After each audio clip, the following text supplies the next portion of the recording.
आज मन में विचार आया कि देवासुर संग्राम का केंद्र बनी है अयोध्या और उसमें भगवान राम की जन्मस्थली की खोज अनादिकाल में किसने की। परमवीर विक्रमादित्य शकारी विक्रमादित्य द्वारा जब श्री राम मंदिर बनाया गया, उस समय भगवती गौ माता ने श्री राम जन्मभूमि की खोज करी। यह अद्भुत उपाख्यान है। आप सब जानते हैं कि अमरावती से भी अधिक सुंदर एवं आध्यात्मिक रूप से समृद्ध अति पावन क्षेत्र यदि ब्रह्मांड में, धराधाम ही नहीं ब्रह्मांड में स्थित है तो उसका नाम अयोध्या नगरी है। कल्पांतरों से यह पावन भूमि भगवान राम का स्थायी धाम होने से, भगवान तो त्रेता युग में प्रकट हुए श्री राम संवत के समय, लेकिन भगवान का स्थायी धाम अवधपुरी बन गई।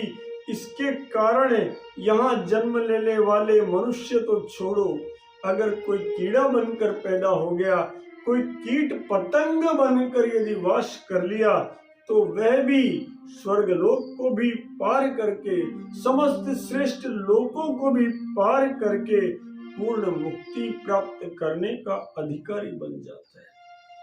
यह नगरी सभी प्रकार की सिद्धियों को देती है, मन को मंगलमय बनाती है और पापों का समूल नाश कर देती है।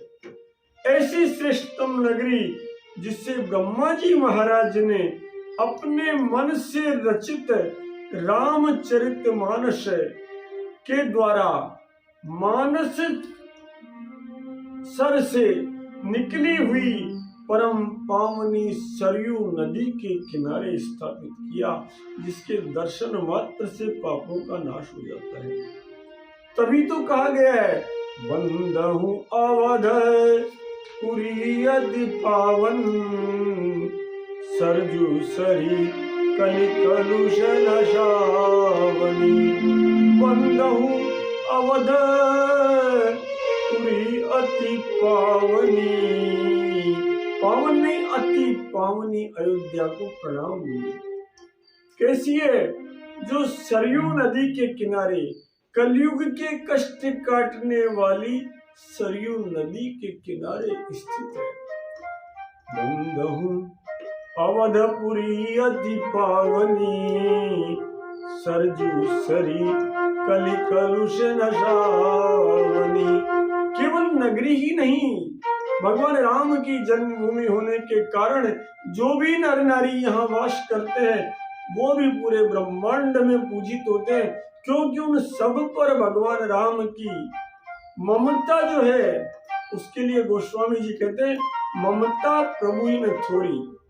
उनकी थोड़ी कृपा नहीं है, असीम ममता है। इसलिए प्रण बाहु पूरे नर नारी बहोरी, ममता जिन पर प्रभु ही न थोरी। प्रण बहु पुनि नर नारी बहोरी, वहां के नर नारी भी वंदनीय है, क्योंकि भगवान राम की अगाध ममता परिभाषित नहीं हो पाती। इसलिए बाबा कहते हैं ममता थोड़ी नहीं है, बहुत सारी है। ऐसी पवित्र नगरी के दर्शन से पापों का नाश होता है।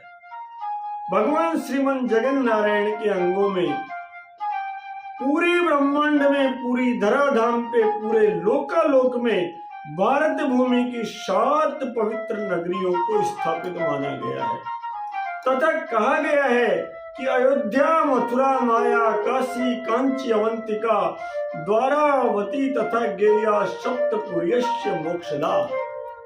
प्रवेश करने मात्र से मोक्ष देने वाली 7 नगरियां हैं। अयोध्या नगरी, मथुरा नगरी, माया नगरी, काशी नगरी, कांची नगरी, अवंतिका नगरी और भगवान श्री कृष्ण की लीला स्थली द्वारिका नगरी। इन समस्त पुरियों में भी अयोध्या का विशेष स्थान है। ये जो अयोध्या सबसे श्रेष्ठ क्यों मानी गई है, क्योंकि भगवान श्री विष्णु के अंग में सर्वोच्च स्थान मस्तक का भाग अयोध्या नगरी को माना गया है। स्थूल रूप से ये प्रकृति में स्थित है, हमें लगता है अयोध्या स्थान है, लेकिन यह प्रकृति मंडल और प्रकृति मंडल के विकारों से सर्वथा परे भगवान श्री रामचंद्र भगवान के नित्य लीला का ऐश्वर्य स्थान है तथा भू भुव स्वयं मह जन सत्यलोक ही नहीं वरन कुमार लोक, उमालोक व शिवलोक सहित अनंत विस्तार वाले गौलोक का मध्य स्थान अयोध्या नगरी है। इस अयोध्या नगरी के 10 आवरण और 4 दरवाजे हैं। इस पावन नगरी के उत्तर में कलकल बहती सरयू नदी है, वहीं दक्षिण में वज्रांग देह वाले श्री हनुमान जी महाराज विराजमान है। हनुमान जी महाराज के विराजमान होने से और सरयू नदी के बीच में स्थित होने से ये नदी अपने आप में अद्वितीय लीला स्थल है। इसके पूर्वी द्वार पर वानरराज सुग्रीव और पश्चिमी द्वार पर लंकापति विभीषण विराजमान है। वहीं मध्य भाग में रत्न जड़ित सिंहासन पर जानकी रमण भगवान श्री रामचंद्र जगत जननी माता जानकी के साथ विराजमान है।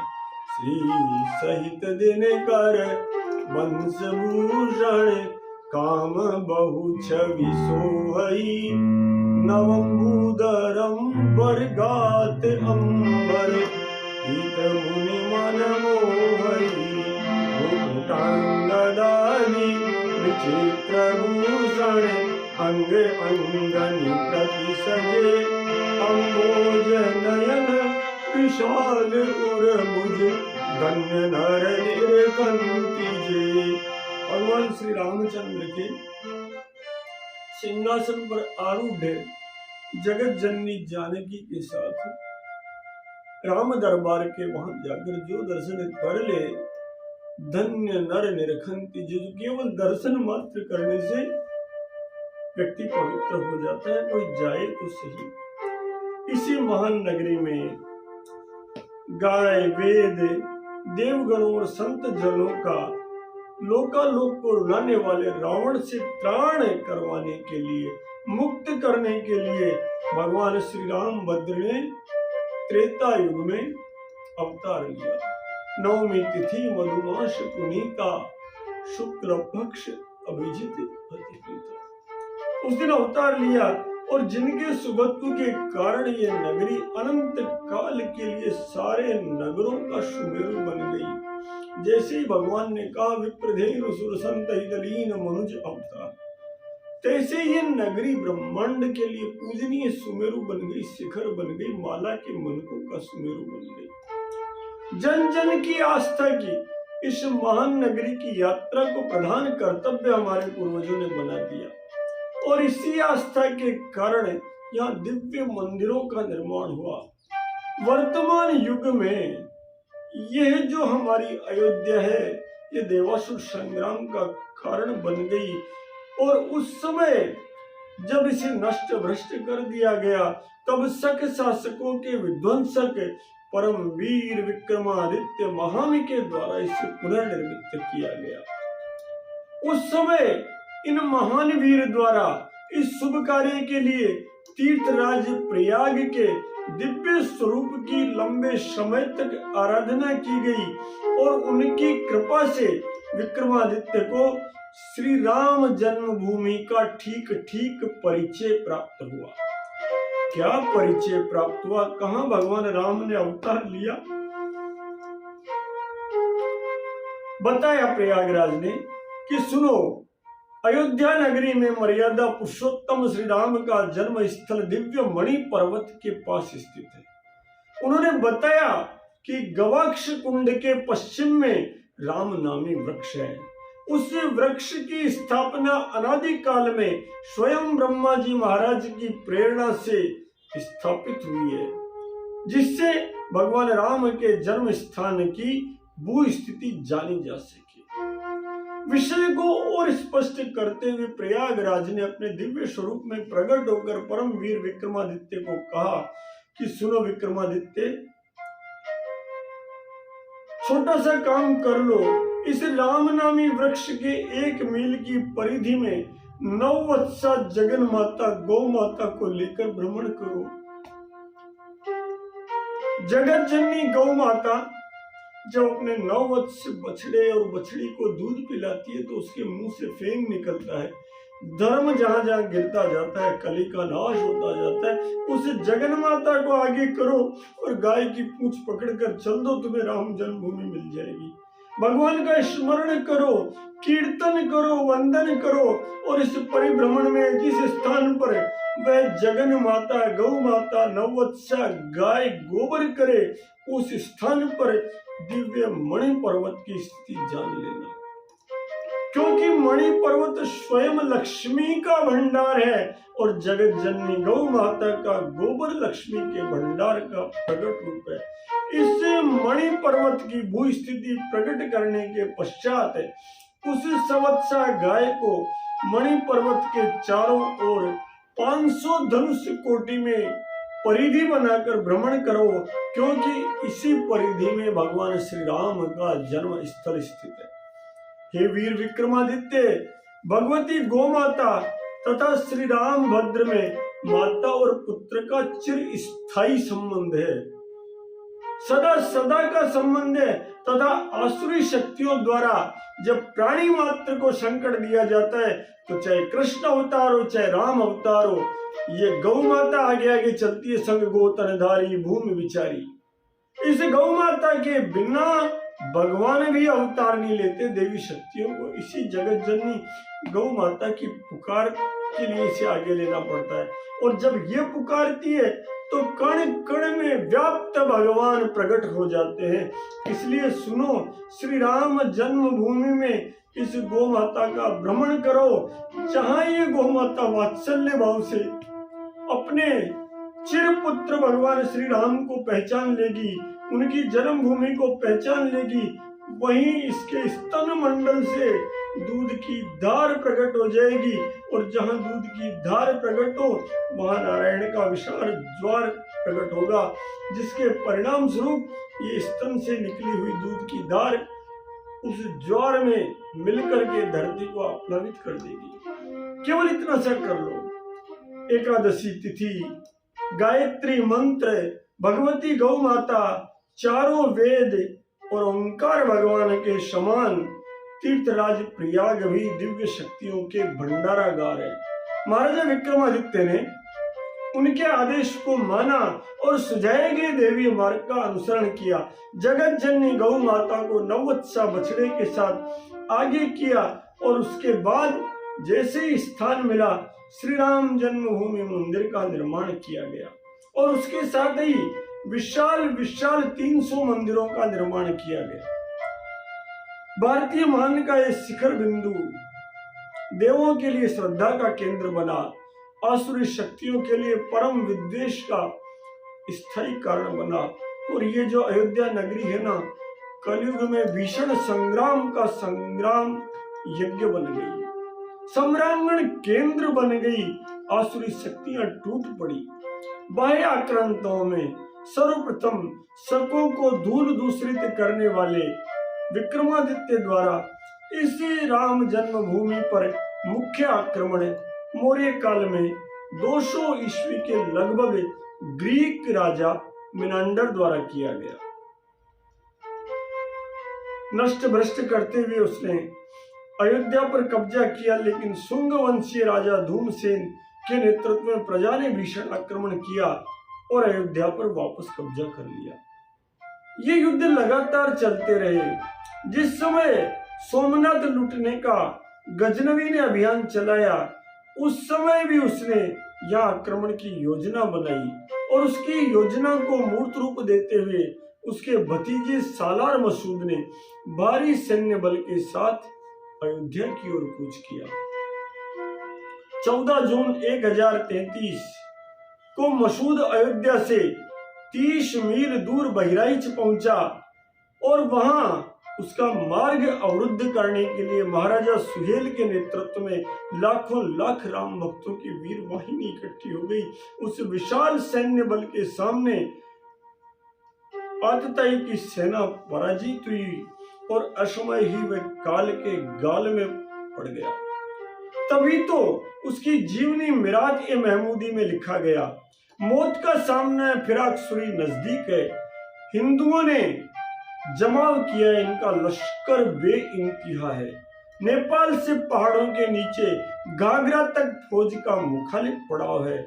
मसूद की मौत के बाद अजमेर से फिर मुजफ्फर ने आक्रमण किया, लेकिन वो भी मारा गया। उस दिन उसी पुस्तक में लिखा गया, अब ईरान के हर घर का चिराग बुझा हुआ है। श्रृंखला चलती रही और इसी श्रृंखला में जिस समय पुनः भगवान श्री राम के मंदिर का अपमान हुआ, ऐसी आसुरी शक्तियों ने जब आक्रमण किया, जो द्विज भोजन मख होम सरादा, सबके जाय करहूं तुम बाधा, इस प्रकार का जब आक्रमण हुआ तो उस समय सारी प्रजा पीड़ित हो गई और अनेक लोगों ने इससे पूर्व भी आक्रमण किया है। उस समय तैमूर खानदान के वारिस बाबर ने इब्राहिम लोदी को परास्त कर दिल्ली की सत्ता पर अपना कब्जा किया और कब्जा करते ही तुरंत उसने महाराणा सांगा से युद्ध किया और साथ ही साथ इस हिंदुओं के मान बिंदु श्री राम जन्मभूमि पर अपना ध्यान केंद्रित कर लिया। महाराणा सांगा और बाबर के मध्य फतेहपुर सीकरी में 21 जनवरी 1527 को संग्राम हुआ, जिसमें बाबर की पराजय हुई। दिन बैठ गया था, लेकिन फिर से युद्ध किया और 16 मार्च 1527 को महाराणा सांगा गंभीर रूप से घायल हो गए। इसके तुरंत बाद लाखों लोगों की खोपड़ियों की मीनार बना दी गई और बाबर ने अयोध्या पर आक्रमण की योजना बनाई और उसके सेनापति मीर बांकी के नेतृत्व में इस क्रूर युद्ध में धोखे का सहारा लिया गया। हजरत कजल अब्बास मूसा एवं जलाल शाह ने इस नीति को बढ़ाते हुए महात्मा श्यामानंद को गुरु बनाया और राम मंदिर की परिक्रमा का ढोंग रचाया और उसके पश्चात वह काम हुआ जो नहीं होना था। उसी समय में बाबा तुलसीदास जी का जन्म संवत 1554 में हुआ और हनुमान जी महाराज के भक्त तुलसीदास जी ने ताल ठोकी। जब कष्ट आया तो ठोक कर कहा, तेरे थपे उथपे न महेश थपे त्रिके, कभी जेवर गाले, तेरे निवाज गरीब निवाज विराजत बैरी ने केवल साले। संकट सोच कटे तुलसी लिए नाम, पटे मकड़ी के से जाले, बूढ़ भये बलि मेरी ही बारी की हारी परे बहुते नथ वाले। अरे बालाजी महाराज बूढ़े हो गए, लड़ते लड़ते थक गए, उठो उठ उठ चल तो राम दुहाई, पांव पड़ो कर जोरी मनाई।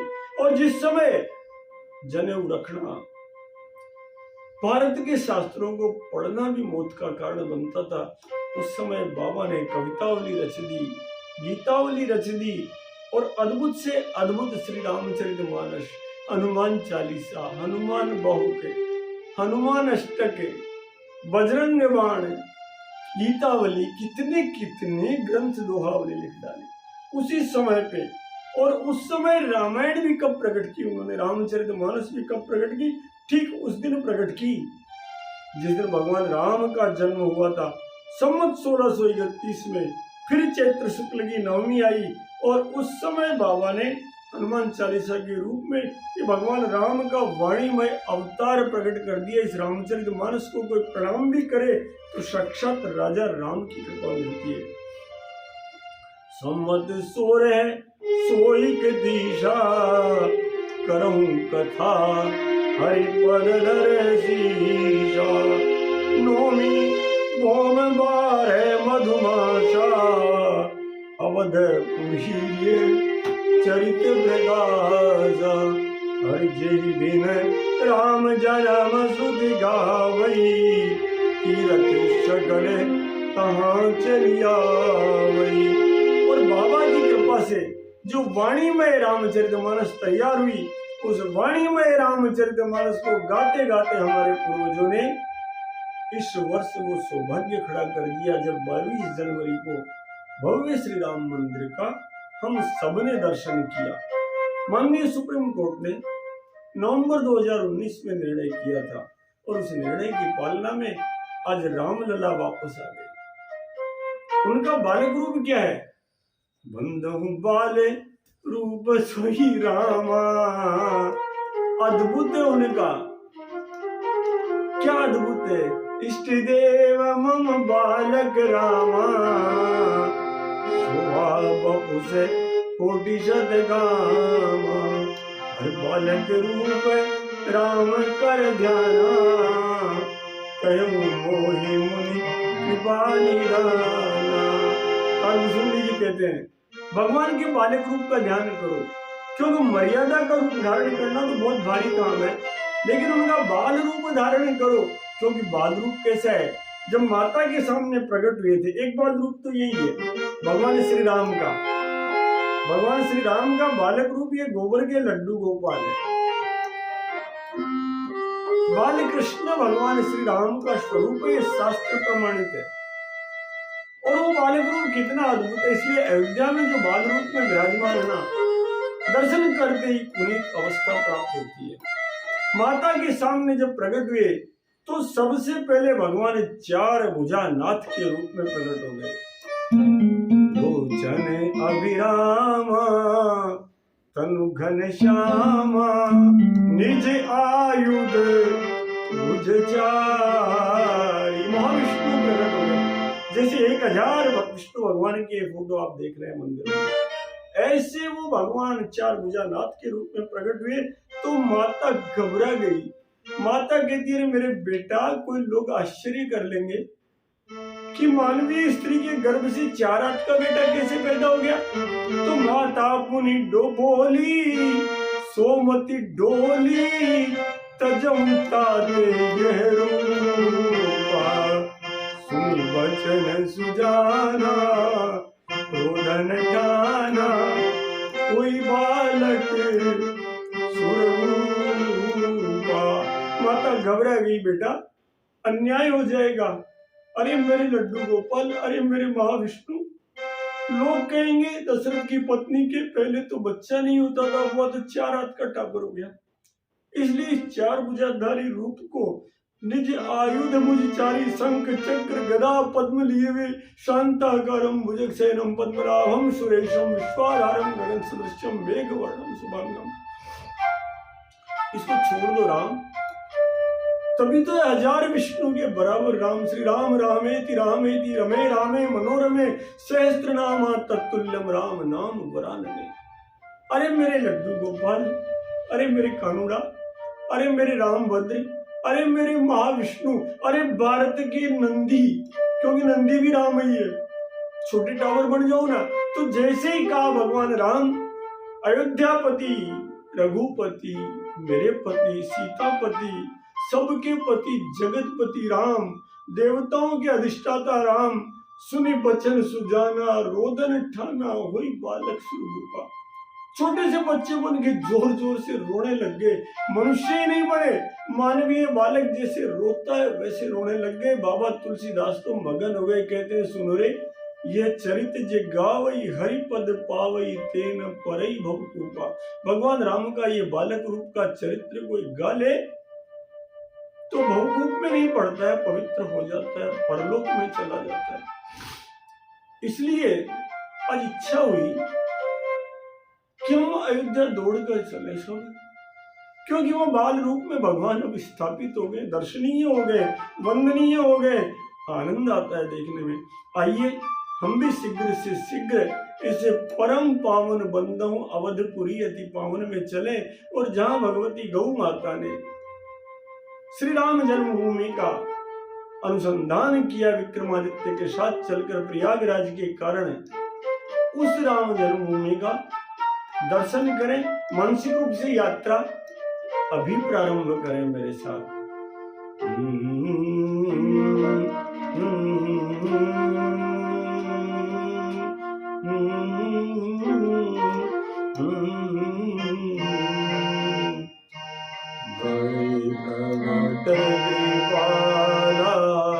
दीन दयाला कौशल्या हितकारी।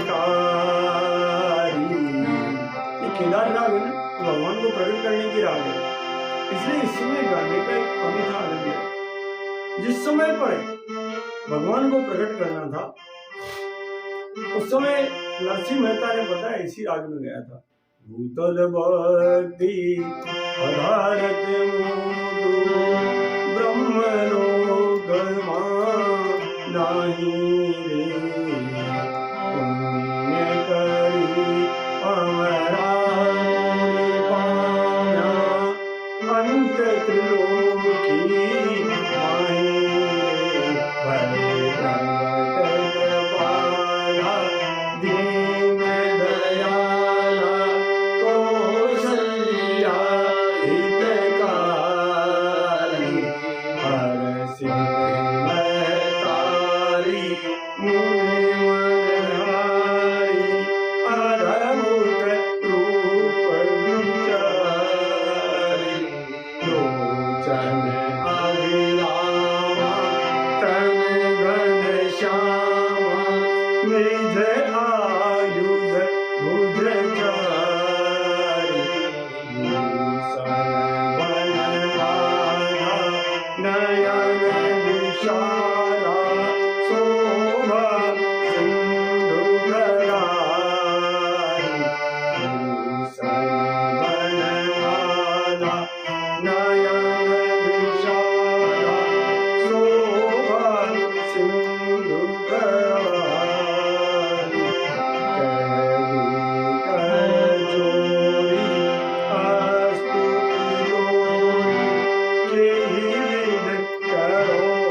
लक्ष्मीपति आप प्रकट हुए सो महितलाई जनु अनुरागी भयहु प्रगट श्रीकंता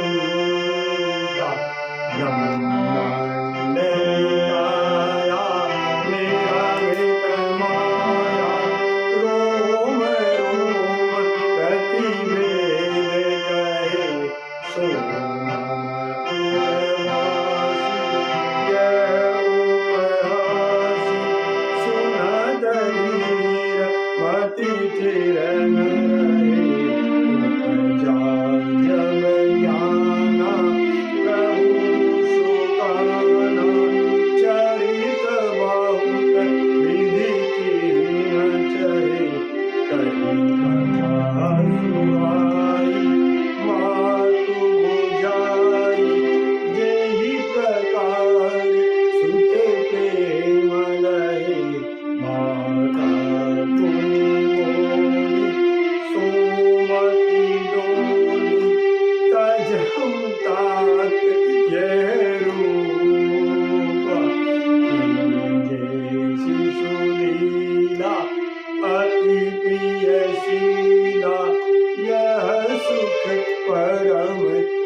भगवान श्री राम की इस कथा को अवधपुरी जाने के लिए सबको प्रेरणा मिले, इसी भाव से जगत जननी गौ माता के प्रति श्रद्धा का भाव प्रकट हो, इसी भाव से भगवान श्री नंदी भगवान को सब श्रद्धा से अपनाए, इसी भाव से भगवान बैल भगवान की बिना कद्री नहीं हो, इसी भाव से भगवान बछड़ा भगवान को सब अपनाए, इसी भाव से भगवान बछड़ी भगवान को अपनाए, इसी भाव से घर घर में मेरे भगवान श्री राम का बालक रूप लड्डू गोपाल स्थापित हो, इसी भाव से आज की कथा को विराम देते।